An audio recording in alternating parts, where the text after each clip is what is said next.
Hello everyone, welcome to AP history lecture series. ఈరోజు మన topic వచ్చి బృహత్పలాయనులు. బృహత్పలాయనులు అనేటువంటి డైనాస్టిక్ సంబంధించి ఏ బుక్లోనైనా సరే చాలా తక్కువ మ్యాటర్ ఉంటుంది. ఎందుకంటే ఇక్కడ రాజుల గురించి డిస్కస్ చేసుకోవడానికి ఒకే ఒక్క రాజుకి సంబంధించిన ఆధారమే దొరికింది కాబట్టి ఆయన గురించే మనం చెప్పుకుంటాం అనమాట. అయితే వెయిటేజ్ పరంగా దీనికి అంత వెయిటేజ్ కూడా లేనప్పటికీ ఆ ఉన్న ఒక్క రాజు గురించి అలాగే ఒకే ఒక్క శాసనం ఉంటుంది, దాని గురించి జస్ట్ తెలుసుకోవాల్సిన అవసరం ఉందన్నమాట. ఎందుకంటే లాస్ట్ ప్రీవియస్ ఎగ్జామ్లో చూసుకున్నట్లయితే గ్రూప్ 2 ఎగ్జామ్లో ప్రతి చాప్టర్ నుంచి కూడా ఒక్కొక్క క్వశ్చన్ టచ్ చేసుకుంటూ వెళ్ళారనమాట. ఎస్పెషల్లీ ఏన్షియంట్ ఇండియాలో చిన్న చిన్న రాజ్యాల నుంచి కూడా సాలంకాయన్లు, బృహత్పలాయన్లు, అలాగే విష్ణుకుండిన్లని ఇలా చిన్నవైనా పెద్దవైనా కూడా ప్రతి చాప్టర్ నుంచి టచ్ చేసుకుంటూ వెళ్ళారు. అండ్ రీసెంట్గా జరిగిన గ్రూప్ 1 ఎగ్జామ్లో కూడా ఈవెన్ ఇండియన్ హిస్టరీలో కూడా చిన్న చిన్న రాజ్యాల గురించి టచ్ చేసుకుంటూ వెళ్ళారు కదా. సో అదే క్రమంలో మనం దీని గురించి కూడా తెలుసుకోవాల్సి ఉంటుంది. సో వీళ్ళ టైం పీరియడ్ వచ్చేటప్పటికి మనకి క్రీస్తు శకం 300 నుంచి 325 వరకు పరిపాలించినట్టు, చాలా తక్కువ కాలం. అయితే వీళ్ళు ఇక్ష్వాకులకి వీళ్ళకి కొంత రిలేషన్ ఉందని చెప్తారనమాట. ఇక్ష్వాక వంశాన్ని పల్లవులు అంతం చేసినప్పటికీ పల్లవులు కృష్ణానదికి, సపోజ్ ఇది కృష్ణానది అనుకోండి, ఇది బే ఆఫ్ బెంగాల్ అనుకోండి. సో ఈ కృష్ణానదికి దక్షిణంగా ఉన్నటువంటి ప్రాంతం అంతా కూడా పల్లవులు ఆక్యుపై చేస్తే ఉత్తరంగా ఉండేటువంటి ప్రాంతంలో ఒక చిన్న ప్రాంతంలో ఈ బృహత్పలాయన్లు అనేటువంటి వాళ్ళు రాజ్యాన్ని ఏర్పరచుకున్నారనమాట. అంటే ప్రజెంట్ డే కృష్ణా డిస్ట్రిక్ట్ ఏదైతే ఉందో ఆ జిల్లా, దాని చుట్టుపక్కల ఉన్నటువంటి ఏలూరు, ఆ పరిసర ప్రాంతాలు కూడా. ముఖ్యంగా వీళ్ళ రాజధాని వచ్చేటప్పటికి అప్పట్లో కోడూరు, ఇప్పుడు ప్రజెంట్ దాన్నే గూడూరు అంటున్నాం. ఇది కృష్ణా జిల్లాలో ఉన్న గూడూరు అండి, నెల్లూరు జిల్లాలో ఉన్నటువంటి గూడూరు కాదనమాట, గూడూరు. ఓకే, వీళ్ళకి సంబంధించి మనకి ఆధారం ఏంటి, ఎక్కడికి చెందినటువంటి వాళ్ళు అని చూసుకుంటే ఇక్ష్వాకుల్లో మనకి ఏహువల శాంతమూలుడు అని చెప్పి ఒక రాజు ఉన్నాడు కదా, అతని భార్య అయినటువంటి శకుల రాకుమార్తె ఎవరైతే ఉన్నారో అతని భార్య, వాళ్ళది ఆ రాణిగారి గోత్రం బహఫలస గోత్రం. బహఫలస గోత్రం అనమాట, బహఫలస గోత్రం. ఈ బహఫలస అనేటువంటి పదం ఏదైతే ఉందో ఇది ప్రాకృత పదం, దాన్ని పలికే విధానం బట్టి అది ప్రాకృతం అని అర్థమవుతుంది. దీన్ని సాంస్క్రిట్గా కన్వర్ట్ చేస్తే, అంటే ప్రకృతి వికృతులు అనుకున్నాం కదా, ఇది వికృతి అయితే కనుక దీనికి ప్రకృతి రూపమే బృహత్పలాయనులు, బృహత్పలాయనస అంటారు. బృహత్పలాయనస అనేది సంస్కృత పదం అన్నమాట. సో ఆ గోత్రం కలిగి ఉన్నటువంటి వాళ్ళు కనుక వీరిని బృహత్పలాయనులు అంటారనమాట. వీళ్ళు దీన్ని బట్టి, పేరుని బట్టి మనకి వీళ్ళు ఒకవేళ శకులు అయి ఉండొచ్చు అనేటువంటిది తెలుస్తుంది అనమాట. శకులు, ఓకే, నార్త్ ఇండియా, మిడిల్ ఇండియాను పరిపాలించినటువంటి శకులకి సంబంధించినటువంటి వాళ్ళు అనమాట, ఆ వంశానికి చెందినటువంటి వాళ్ళు. ఎప్పుడైతే ఇక్ష్వాకులు బలహీనలు అయిపోయారో సామంతులు అనేటువంటి వాళ్ళు మెయిన్ రాజ్యం ఏదైతే ఉందో అది బలహీన పడిపోయేటప్పటికీ స్వతంత్రించుకోవడం అనేది సహజమే. అలా వీళ్ళు కృష్ణా పరివాహక ప్రాంతంలో నార్త్ సైడ్న గూడూరుని రాజధానిగా చేసుకుని స్వతంత్ర రాజ్యాన్ని స్థాపించారనమాట. అయితే ఇవన్నీ వీళ్ళ గురించి మనకు తెలుపుతున్నటువంటి ఒకే ఒక్క శాసనం ఉంటుంది, ఒకే ఒక్క రాజు ఉంటాడు. సో ఆ ఒక్క శాసనం ఏంటి అంటే కొండముది శాసనం అనమాట. కొండముది శాసనం, దీన్ని వేసింది మనకి జయవర్మ. ఈ శాసనంలో అంతా కూడా జయవర్మ గురించే చెప్తుంది తప్ప ఇంక ఇతర రాజుల గురించి మనకు తెలుసుకోవడానికి ఎటువంటి ఆధారాలు లేవు. ఈయనే బహుశా 25 సంవత్సరాల్లో ఈయనే పరిపాలించి కూడా ఉండొచ్చు, ఈయనతోనే ప్రారంభం అంతం కూడా ఈయనతోనే అయిపోయి ఉండొచ్చు అనమాట. ఈ శాసనం వచ్చేటప్పటికి ప్రాకృతంలో ఉంది, ప్రాకృత శాసనం. కొండముది శాసనం అనగానే గుర్తు రావాల్సింది బృహత్పలాయనులు. ఓకే, అందులో ఉన్నటువంటి ఒకే ఒక్క రాజు జయవర్మ. ఈ రాజుని ఈ శాసనం రకరకాలుగా వర్ణించిందనమాట. ఏమని, మహారాజా అని చెప్పి బిరుదున్నట్టు చెప్తుంది. అలాగే జయవర్మ పంతూరు అనేటువంటి గ్రామాన్ని 8 మంది బ్రాహ్మణులకి బ్రహ్మదేయంగా దానం చేశాడు అని చెప్తుంది. ఇలా గుర్తుపెట్టుకోండి. ఏ ఊరు అన్నది గుర్తు రాలేదనుకోండి మీకు, బ్రాహ్మణులు అంటే జనరల్గా పంతుళ్ళు అంటుంటాం కదా, సో పంతుళ్ళకి పంతూరు ఇచ్చాడని చెప్పి గుర్తుపెట్టుకోండి, ఏదో కొండ గుర్తు. ఈ ఒకే ఒక్క రాజుగారు జయవర్మకి ఒకే ఒక్క అధికారి ఉండేవాడు, మంత్రి. అతని పేరే గోపనవర్మ. జయవర్మ, గోపనవర్మ. గుర్తుపెట్టుకోండి, పోస్ట్ శాతవాహన పీరియడ్లో ఎక్కువ పేర్లన్నీ కూడా వర్మ వర్మ వర్మ అనే వస్తుంటాయి అన్నమాట. సో కన్ఫ్యూజ్ అవ్వకండి, అందరూ వర్మలే ఉంటారు. ఏదన్నా కొండ గుర్తులు పెట్టుకుని గుర్తుపెట్టుకోవడమే మనం. ఇంకొక విషయం బృహత్పలాయనుల గురించి గుర్తుపెట్టుకోవాల్సింది ఏంటంటే, వీళ్ళు పరమ మాహేశ్వరులు, లేదంటే మహేశ్వర పాద పద్ములు అనమాట. మహేశ్వర భక్తులు, మహేశ్వర పాద పద్ములు. ఓకే, ఈ పేరుని బట్టి అర్థమవుతుంది వీళ్ళు బాగా పరమ వైదికులని. వీళ్ళు అని అనక్కర్లేదులేండి, మన జయవర్మ ఉన్నాడు కదా, మన జయవర్మ బాగా పరమ వైదికుడు అని అర్థమవుతుంది.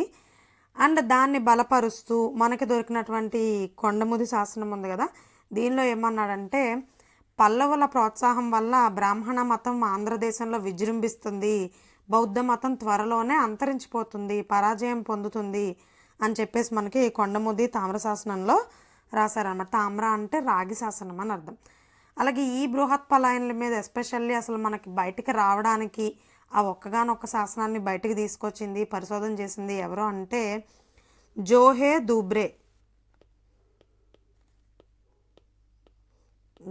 దూబ్రే. ఓకే, ఈయనొక్కైనా బృహత్పలాయనుల మీద పరిశోధన జరిపాడు. ఇది బృహత్పలాయనులకు సంబంధించింది. వీళ్ళ తర్వాత పల్లవ ఆధిపత్య ధోరణి తట్టుకోలేక కావచ్చు, లేదా ఒక పక్క నుంచి సాలంకాయనుల డామినేషన్ తట్టుకోలేక కావచ్చు. ఇక్కడతో అయితే 325తో రాజ్యం అంతమైపోతుంది. వీళ్ళలో ఇతను ఆక్యుపై చేసుకున్నటువంటి ప్లేసుల్లో దక్షిణ ప్రాంతాన్ని అంతా కూడా పల్లవులు స్వాధీనం చేసుకుంటే కృష్ణా చుట్టుపక్కల కృష్ణా మండల ప్రాంతాలన్నింటినీ, అంటే కృష్ణా డిస్ట్రిక్ట్ ఉంది కదా ఇప్పుడు, ఆ డిస్ట్రిక్ట్లోని కొన్ని మండలాలు, ఆ ప్రాంతాలన్నింటినీ, గూడూరు చుట్టుపక్కల ఉన్నటువంటి ప్రాంతాలని సాలంకాయన్లు ఆక్యుపై చేసుకుంటారనమాట. ఇక బృహత్పలాయనుల అనంతరం వెంటనే అధికారంలోకి వచ్చినటువంటి వాళ్ళే ఆంధ్రాలో ఓ పక్కన పల్లవులు కొనసాగిస్తున్నారు. దక్షిణ ప్రాంతం అంతా కూడా కృష్ణా నదికి దక్షిణం వైపు అంతా కూడా పల్లవులదే అని చెప్పాం కదా.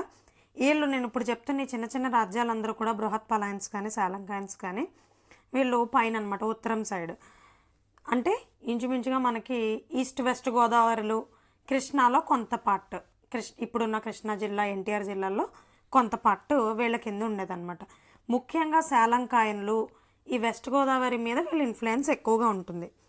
వీళ్ళలో వచ్చేటప్పటికి మనకి ఇక్ష్వాకుల తర్వాత తీరాంధ్రలో ప్రసిద్ధి చెందిన రాజవంశంగా కొంతవరకు మనకి సాలంకాయలను చెప్పొచ్చు అనమాట, మొదటి ప్రసిద్ధ రాజవంశంగా. వీళ్ళ గురించి మనకి ఫస్ట్ ఆధారం ఎక్కడ దొరుకుతుందంటే, టాలమీ రాసినటువంటి బుక్లో మైసోలియా అంటే మచిలీపట్నం కృష్ణా ప్రాంతం అని, దేశంలో మైసోలియా దేశంలో బెన్గోరా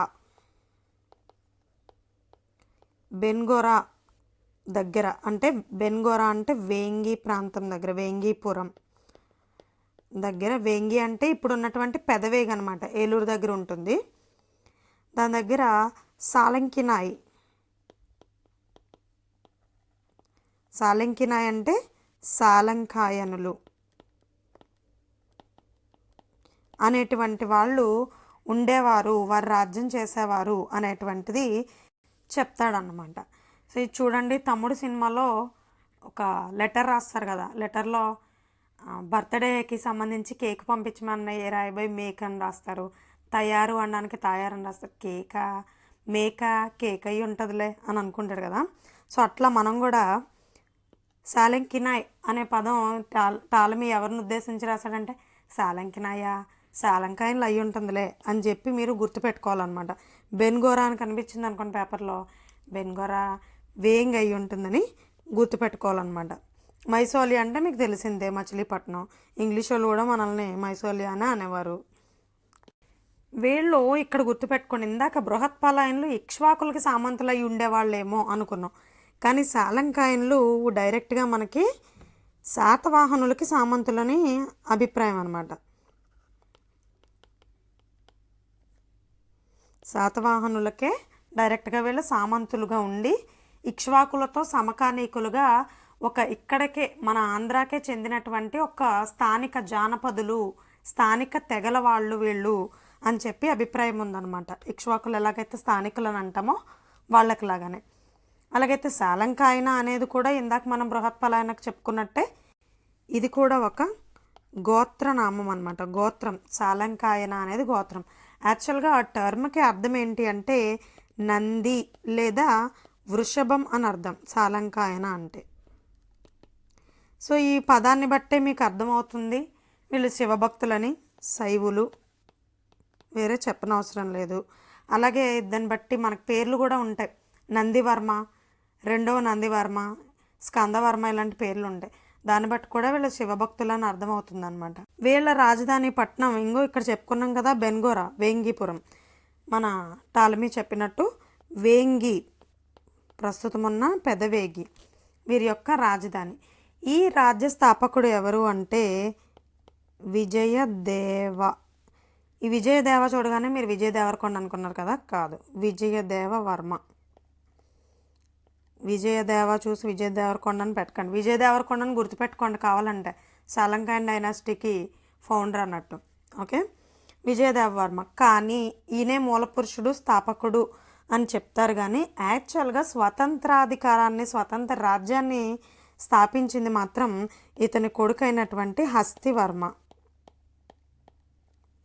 ఈ హస్తివర్మ సముద్రగుప్తుడి యొక్క అలహాబాద్ ప్రశస్తి ఏదైతే ఉందో దానిలో వైగేయక హస్తివర్మ అనేటువంటి ఒక రాజుని ప్రస్తావిస్తాడు. ఆ హస్తివర్మ ఈ హస్తివర్మ ఒకడే. అలహాబాద్ ప్రశస్తి సముద్రగుప్తుడి దండయాత్ర కాలంలో వేంగితో పాటుగా అనేక చిన్న రాజ్యాలని జయించాడు. కాకపోతే ఏంటంటే సముద్రగుప్తుడి గురించి మనకు తెలిసిందే కదా, వెళ్ళు దండయాత్ర చెయ్యి, రాజ్యాన్ని ఆక్రమించు, మళ్ళీ తిరిగి క్షమాభిక్ష పెట్టి ఇచ్చేయి, ఇదే పాలసీ అవలంబించాడు. కాబట్టి జస్ట్ గెలవడం అనేది ఒక సరదా అంతే. సముద్రగుప్తుడికి గెలిచాడా వెళ్ళిపోతాడు అంతే, వదిలేసి ఇచ్చేసి వెళ్ళిపోతాడు. కొంతమందికి అదొక సాటిస్ఫాక్షన్ కదా, అట్లా అనమాట. సో అట్లా గెలిచిన రాజ్యాలలో ఈ హస్తివర్మకు సంబంధించిన వేంగి రాజ్యం కూడా ఒకటి ఉందని చెప్పి తెలుస్తుందన్నమాట. ఈ సాలంకాయన్లకి సంబంధించి రాజుల కంటే శాసనాలే ఎక్కువ ఉంటాయి అన్నమాట. రాజులు కూడా ఎక్కువ మందే, కాకపోతే ఏంటంటే మనం ఇంపార్టెంట్ రాజుల్ని మాత్రమే డిస్కస్ చేసుకుంటాం. శాసనాలు 10 శాసనాలు ఉంటాయి. అందులో 3 ప్యూర్ ప్రాకృతం, మిగతా 6 సంస్కృతం. అదేంటి 6, 3, 9 కదా అనుకుంటున్నారు కదా, ఒకటి మాత్రం ఈ రెండిటి యొక్క మిక్స్ అన్నమాట. సగం సంస్కృతం, సగం ప్రాకృతం. ఈ ఏ రాజుల గురించి ఏ శాసనాలు పేర్కొంటున్నాయన్నది చూద్దాము.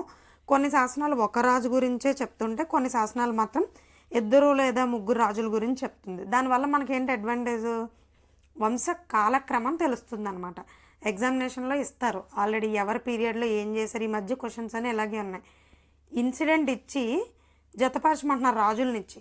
సో ఇన్సిడెంట్ తెలియాలంటే మీరు కాలక్రమం కూడా తెలిసి ఉండాలి. కాలక్రమం తెలిసిందనుకోండి, ఒకవేళ మీకు ఇన్సిడెంట్ తెలియకపోయినా ఏదో ఒక ఇన్సిడెంట్ని బేస్ చేసుకుని మీరు ఆన్సర్ పెట్టేయచ్చు అనమాట. అట్లా ఉంటుంది. వీళ్ళ శివభక్తులు అనుకున్నాం, బాగానే ఉంది. కానీ ఇక్కడ మళ్ళీ ఇంకో ట్విస్ట్ పెట్టారు. ప్రత్యేకించి వీళ్ళని చిత్రరథస్వామి భక్తులు అంటారు. చిత్రరథస్వామి. మరి ఈ చిత్రరథస్వామి అన్న ఆయన శివుడేనా లేకపోతే సూర్యభగవానుడా? ఎందుకంటే సూర్యభగవానుడికి చిత్రరథం అంటే 7 గుర్రాలతో కూడినటువంటి రథం మీద సూర్యభగవానుడు వస్తూ ఉంటాడు కదా, జనరల్గా ఇమేజెస్లో అలా ఉంటుంది కదా. సో ఆ రథం విచిత్రంగా ఉంది కాబట్టి దాన్ని చిత్రరథం అంటారేమో అని చెప్పి కూడా చాలామందికి అభిప్రాయం అనమాట. ఏదేమైనప్పటికీ ఎగ్జాక్ట్గా అయితే తెలీదు. కొంతమంది సూర్యభగవానుడు అని కొన్ని పుస్తకాలు చెప్తున్నాయి, కొంతమంది శివుడికే ఆ పేరు ఉందని కూడా కొన్ని పుస్తకాలు చెప్తున్నాయి అనమాట.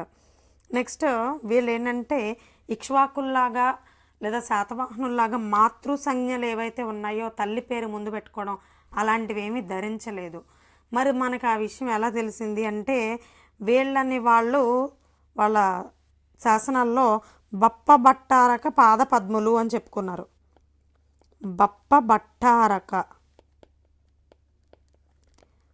పాదపద్ములు. ఈ బప్ప అంటే ఎవరో కాదు, మన పప్పనే. ఓకే, అంటే వీళ్ళ శాసనాల్లో పితృలని, పితృపితామహుల్ని, ప్రపితామహుల్ని అంటే ముత్తాతల్ని, వాళ్ళ ముత్తాతల్ని కూడా మెన్షన్ చేస్తూ రాసుకొచ్చారనమాట. సో దాన్ని బట్టి మనకి ఏమర్థమవుతుంది, వాళ్ళని ధ్యానిస్తూ వాళ్ళకి గౌరవంగా అంజలి కట్టిస్తూ రాసుకొచ్చారు. శాసనాలు స్టార్టింగ్ అలా ఉంటాయి కాబట్టి వాళ్ళని వాళ్ళు బప్పబట్టారక పాదపద్ములు అంటే, బప్ప అంటే తండ్రి, ఓకే, పాప అనమాట. సో తండ్రి లేదా తాత ముత్తాతల యొక్క పాద పద్మాలని ధ్యానించే వాళ్ళగా వాళ్ళని వాళ్ళు చిత్రీకరించుకుని చెప్పుకున్నారనమాట. ఓకే, ఇక్కడ శ్రీ పర్వతీయ పాదపద్ములు అంటేనేమో ఇక్ష్వాకులు వస్తారు, హారీతి పుత్రులు అంటేనేమో ఇక్ష్వాకులు వస్తారు, అలాగే పరమ మాహేశ్వరులు అంటేనేమో బృహత్పాలయన్లు వస్తారు. శాలంకాయన్లకు వచ్చేటప్పటికి చిత్రరథస్వామి భక్తులు అన్నా, చిత్రరథస్వామి పాదపద్ములు అన్నా, లేదంటే బప్పబట్టారక పాదపద్ములు అన్నా కూడా శాలంకాయన్లు వస్తారు.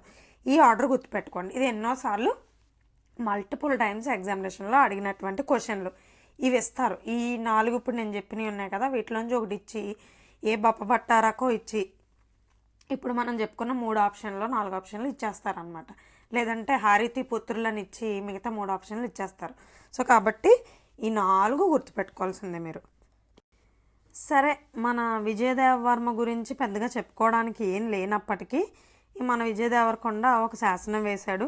ఆ ఒక శాసనం ఏంటంటే ఏలూరు శాసనం అనమాట. చెప్పాను కదా, వేంగి రాజధాని, వేంగికి పక్కన ఉన్న సిటీ ఏంటి, ఏలూరు. కాబట్టి మొదటోడు కాబట్టి మంచి సిటీలోనే వేసాడు, ఏలూరు శాసనం వేసాడు అనమాట. ఎవరు, విజయదేవరకొండ, విజయదేవవర్మ. నెక్స్ట్ మన హస్తివర్మ వచ్చాడు.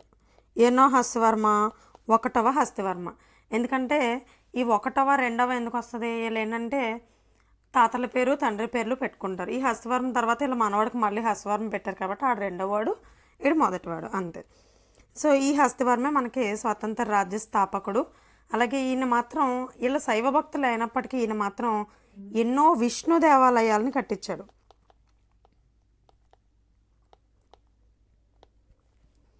అదేవిధంగా ఈయనకు కొన్ని బిరుదులు ఉన్నాయన్నమాట. ఒక్కొక్క శాసనంలో ఒక్కొక్క బిరుదు ఉంది.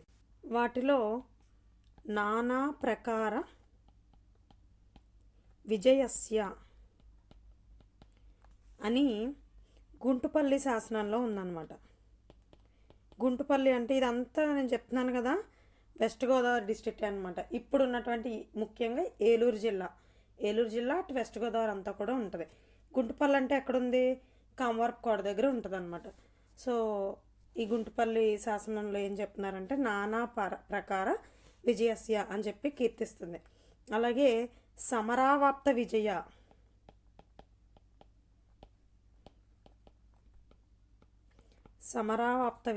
అని చెప్పి వేంగి శాసనం, పెదవేగి శాసనం చెప్తుంది.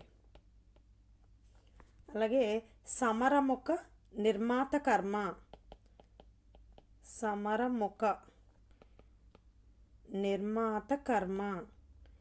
అని చెప్పి కానుకోలు శాసనం చెప్తుంది. మళ్ళీ అదే గుంటుపల్లి శాసనంలోనే మరొక చోట ధర్మ మహారాజా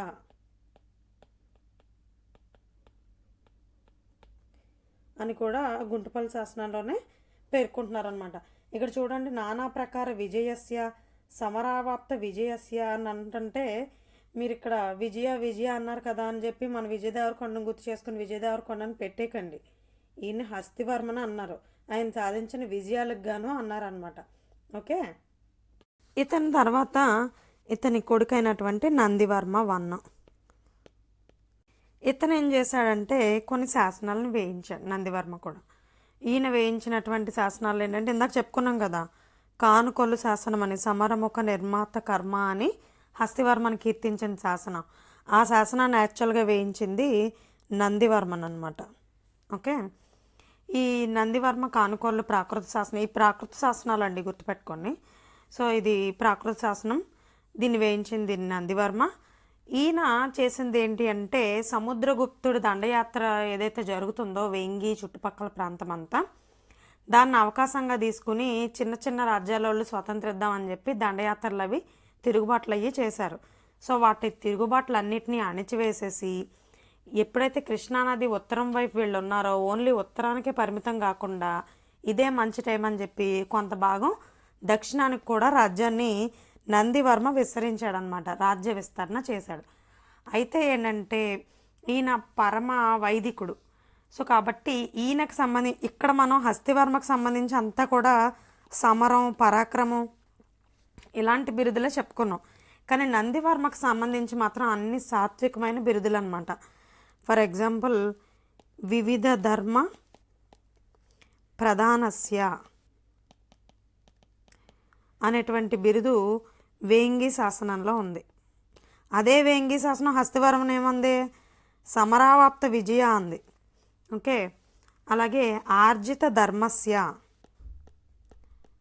ఆర్జిత ధర్మస్య గోసహస్ర ప్రదాయి,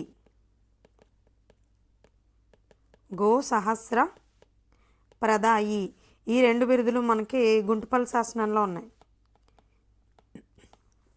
వేయించిన కానుకొల్ల శాసనంలోనే ఏమనుందంటే కండపొత్త నందివర్మ పొత్త అని చెప్పి, పొత్త లేదా పొత్త అంటే పుత్రుడు అన్నట్టు అనమాట అని చెప్పి ఉంది. సో దీన్ని బట్టి ఇతని కొడుకు రెండవ హస్తివర్మ అయి ఉంటాడు అని చెప్పి తెలుపుతుంది.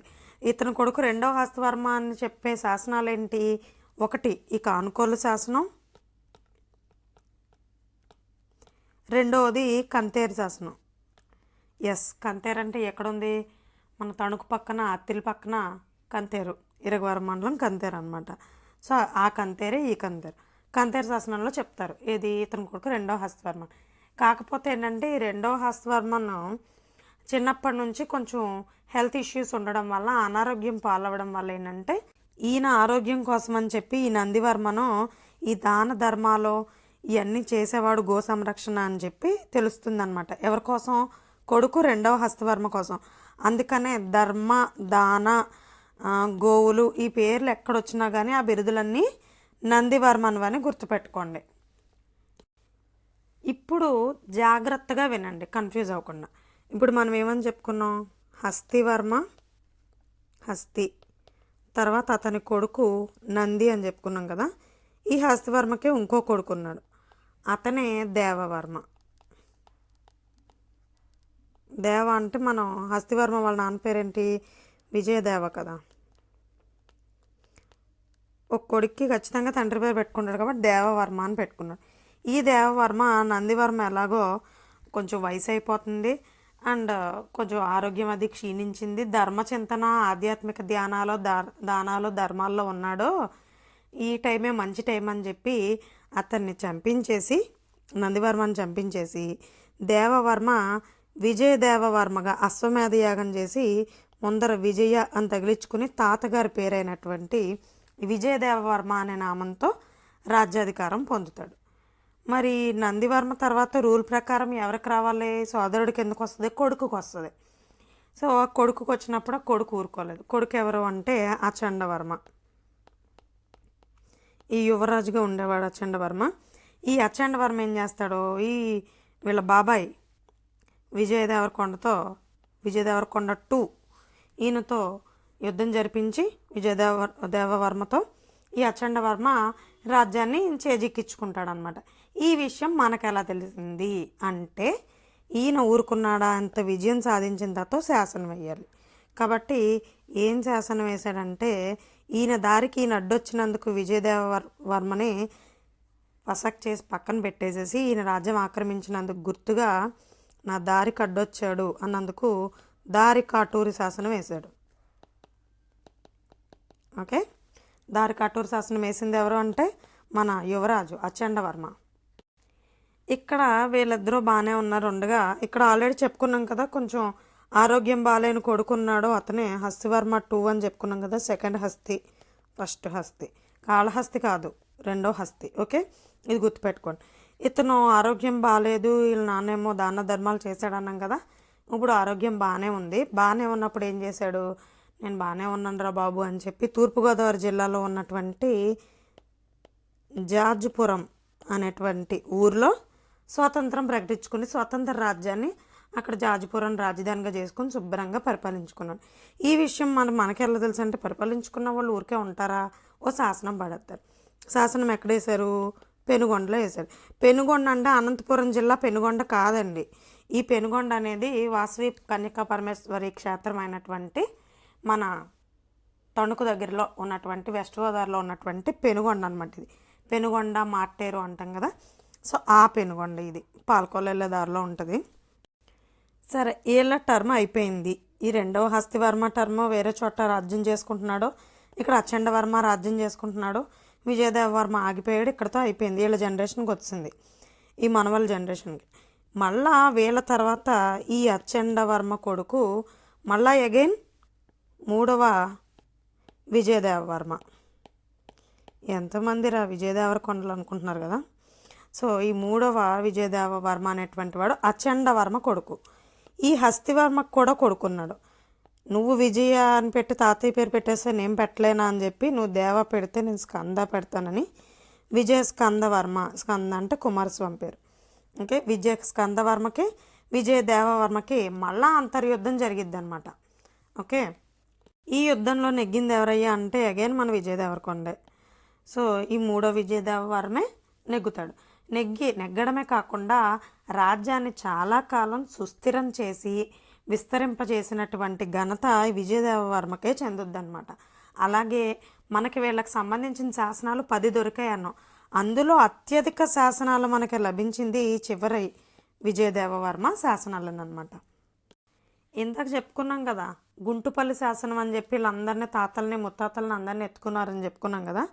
సో ఈ నందివర్మని ప్రధానస్య, ఇది వివిధ ధర్మ ప్రధానస్య అని చెప్పి వర్ణించినటువంటి ఆ గుంటుపల్లి శాసనాన్ని వేయించింది ఎవరో అంటే ఈ విజయదేవవర్మే.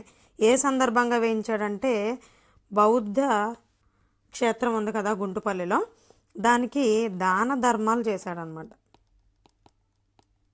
అలాగే ఈ వంశంలో శాలంకాయన వంశంలో చివరివాడు. ఈయన టైం వచ్చేటప్పటికి ఒక పక్క నుంచేమో విష్ణుకుండిన్లు, ఇంకో పక్క నుంచేమో మాటరులు అనేటువంటి వాళ్ళు, వీళ్ళంతా కూడా ఒకళ్ళ తర్వాత ఒకళ్ళు వీళ్ళ మీద అటాక్ చేశారు. అలా చేసినప్పటికీ కూడా ఇంచుమించు 5వ శతాబ్దం వరకు కూడా బాగానే లాక్కొచ్చారు వీళ్ళు. లాక్కొచ్చిన తర్వాత ఇంకా 5వ శతాబ్దం నుంచి తర్వాత ఏం జరిగింది, ఏ యుద్ధంలో ఓడిపోయారు ఎగ్జాక్ట్గా అనేది తెలియట్లేదు. కానీ 5వ శతాబ్దం మధ్యలో మాత్రం శాలంకాయన వంశం అనేది అంతరించిపోయిందనమాట ఆంధ్రాలో. వీళ్ళకి సంబంధించినటువంటి కీ పాయింట్స్ని మళ్ళీ హైలైట్ చేసి చూసుకుంటే కనుక, ఫస్ట్ మనం 3 ప్రాకృత శాసనాలు ఉన్నాయన్నాం. మిగతా అన్ని సంస్కృతం అని ఆటోమేటిక్గా అర్థమైపోద్ది. ఆ ప్రాకృతం ఏంటనే గుర్తుపెట్టుకోండి. ఒకటి ఏలూరు శాసనం, దీన్ని వేయించింది మనకి ఫస్ట్ విజయదేవవర్మ. రెండోది కొనకల్ శాసనం,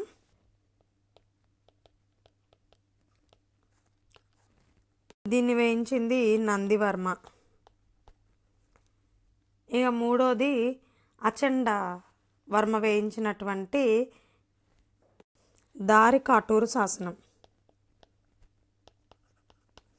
అచండ. ఈ 3 మనకి ప్రాకృత శాసనాలు. ఈ 3 కాకుండా మిగిలిన ఏ వచ్చినా కానీ, అంటే లైక్ వేల్పూరి శాసనం ఒకటి ఉంది, అలాగే పెదవేగి శాసనం ఉంది, కంతేరు శాసనం ఉంది, గుంటుపల్లి శాసనం ఉంది, పెనుగొండ శాసనం ఉంది, కొల్లేరు శాసనం ఉంది. ఇవన్నీ కూడా సంస్కృత శాసనాలు అన్నమాట. కానీ ఏదేది ఎవరెవరు వేయించారు అన్న చూస్తే మళ్ళా కొల్లేరు శాసనం అచండవర్మ కొల్లేరు శాసనాన్ని వేయించాడు. అలాగే ఈ లాస్ట్ వాడైనటువంటి విజయనందివర్మ ఉన్నాడు కదా, అతను కంతేరు శాసనం వేయించాడు.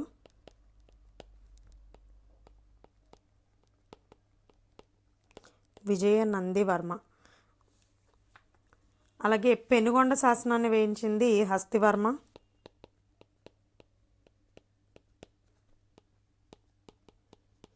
ఈ హస్తివర్మ 2 అనమాట. హస్తివర్మ 2 పెనుగొండ శాసనం వేయించాడు, ఇది గుర్తుపెట్టుకోండి. అలాగే గుంటుపల్లి శాసనాన్ని వేయించింది గుంటుపల్లి చివరి వానైనటువంటి విజయదేవవర్మ. విజయదేవవర్మ 3 అని గుర్తుపెట్టుకోవచ్చు.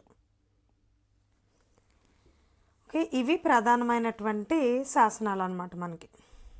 ఇక వీరి టైంలోనే వీరికి సమకాలీకులుగా ప్రముఖ బౌద్ధ సన్యాసుల గురించి చెప్పుకోవచ్చు. 1 దిగ్నాగుడు, 2 భావ వివేకుడు, 3 బుద్ధదత్తుడు.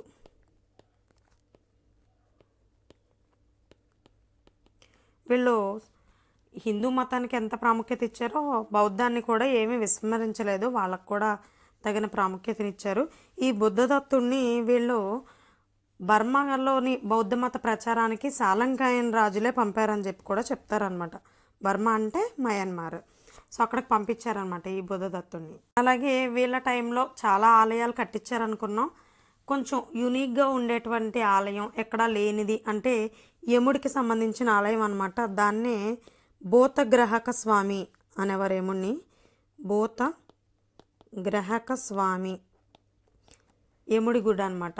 ఇది గుంటూరు జిల్లాలోని సత్తెనపల్లి ఉంది కదా, సో సత్తెనపల్లి తాలూకాలోని వేల్పూరు అనేటువంటి ఊర్లో ఉంది. నేను ఇది వెస్ట్ గోదావరి అంతా అన్నాను కదా అని చెప్పి వేల్పూరు అనగానే తణుకు మండలం వేల్పూరు పెట్టేకండి, అంటే అనుకోకండి, అలా ఏమీ అడగర్లండి ఏ మండలంలో ఉంది ఏంటి అని, జస్ట్ మీకు గుర్తుపెట్టుకోవడానికి చెప్తున్నాను. ఈ వేల్పూరు సత్తెనపల్లి దగ్గర ఉంది, కానీ తణుకులో ఉన్న వేల్పూరు కూడా చాలా ఇంపార్టెంట్. మనం ఈస్టర్న్ చాళుక్యాస్ చెప్పుకునేటప్పుడు ఎట్లానో వచ్చింది అది. వీళ్ళ టైంకి వచ్చేటప్పటికి గ్రామ అధికారిని ఏమనేవారు అంటే మీరు వెంటనే టక్కున గ్రామణి లేదా గ్రామిక అని పెట్టేశారా, మీకు అలా పెడితే 0 మార్కులు పడతాయి అన్నమాట. ఇక్కడ గ్రామాధికారిని మతుడా అనేవారు. మతుడా అంటే గ్రామాధికారి. మతుడా గుర్తుపెట్టుకోండి.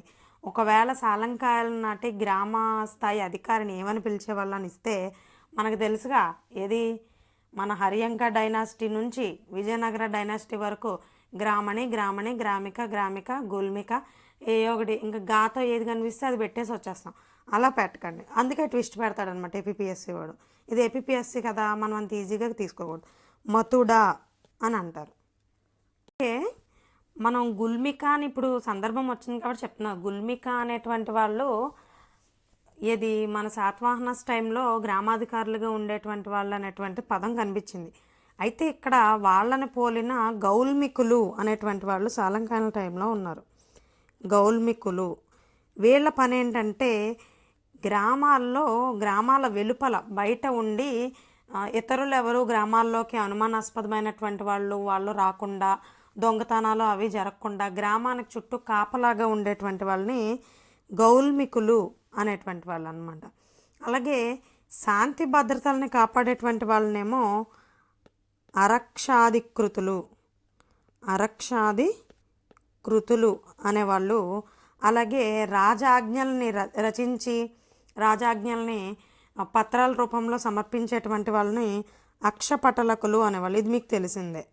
అక్షపటలకులు ఎందుకు, అక్షరాల రూపంలో రాస్తున్నారు కాబట్టి రాజుగారి ఆజ్ఞల్ని, వాళ్ళని అక్షపటలకులు అంటారు. అక్షపటలాధికృతుడు అని కూడా అంటారు. అరక్షాధికృతులు అంటే శాంతి భద్రతలు, పోలీసు. అక్షపటలకులు అంటే శాసనాలు రాసేవాళ్ళు అనమాట. అలాగే ఇంకొంతమంది అధికారులు ఉండేవాళ్ళు వీళ్ళ టైంలో. వాళ్ళు ఎవరంటే వల్లభుడు అంటే గుర్రాలకి అశ్వదళానికి పాలకుడు అనుకోండి, అశ్వపాలకుడు. వాడిని వల్లభ అంటారనమాట. గోవల్లభుడు అని కూడా ఉండేవారు. గోవల్లభుడు అంటే పేరులోనే ఉంది, పశువులు, ఆవులు లేదా పశువులు, లైవ్ స్టాక్ ఉందో లైవ్ స్టాక్ పైన అధికారి అనమాట. వాటి డీటెయిల్స్ అన్నీ చూసుకునేటువంటి వాడు, పశువులపై అధికారి, గోవల్లభ. ఓకే, మాడబికుడు అనేటువంటి వాడు ఉండేవాడు. ఈయనేంటి రోడ్డు ట్యాక్స్ వసూలు చేస్తాడు. అదే మన ఇక్కడ రోడ్ ట్యాక్స్, టోల్ ట్యాక్స్లు అవి ఉంటాయి కదా, సో వాటిని వసూలు చేసేవాడిని మాడభికుడు అనేవాళ్ళు. ఇదేంటి రోడ్డు ట్యాక్స్. అలాగే రజ్జుక అంటే భూమిని కొలిచేవాళ్ళు. ఇది అన్ని చోట్ల ప్రతి రాజ్యవంశానికి సంబంధించిన అధికారులు చెప్పుకునేటప్పుడు రజ్జుక వస్తారు మనకి. భూముల్ని పగ్గాలు అంటారు కదా, ఆ పగ్గాలతో కొలిచేవాళ్ళు అనమాట. కొలిచి దాని మీద పన్నులు నిర్ణయించేవాడిని రజ్జుక అంటారు. పన్ను నిర్ణయం అనుకోండి, వీళ్ళని రజ్జుక అంటారు అనమాట. అలాగే తైర్దికులు అనేటువంటి వాళ్ళు ఉండేవాళ్ళు. తైర్దికులు అంటే తైలాలు తీసేవాళ్ళనో లేకపోతే తీర్థయాత్రలకు వెళ్ళేవాళ్ళనో అనుకోకండి. తైర్దికులు అంటే రేవుల్లో పోర్ట్స్లో పనిచేసేవాళ్ళు అనమాట. ఓకే, పోర్ట్స్లో పనిచేసే ఎంప్లాయీస్ని తైర్దికులు అంటారు. ఇది వీళ్ళకి సంబంధించినటువంటి ఒక అడ్మినిస్ట్రేటివ్ సిస్టమ్. దీంతో మనకి బృహత్పలాయన్లు, సాలంకాయన్లు కూడా అయిపోయింది. ఇంకా మనకి పోస్ట్ శాతవాహన పీరియడ్లో కొన్ని చిన్న చిన్న రాజ్యాలు ఉన్నాయి. ఆనంద గోత్రజులు కానీ, విష్ణు కుండినులు కానీ వీళ్ళంతా కూడా ఉంటారు. పల్లవులు కానీ వీళ్ళంతా ఉంటారు. సో వాళ్ళందరి గురించి మనం నెక్స్ట్ క్లాస్లో డిస్కస్ చేసుకుందాం.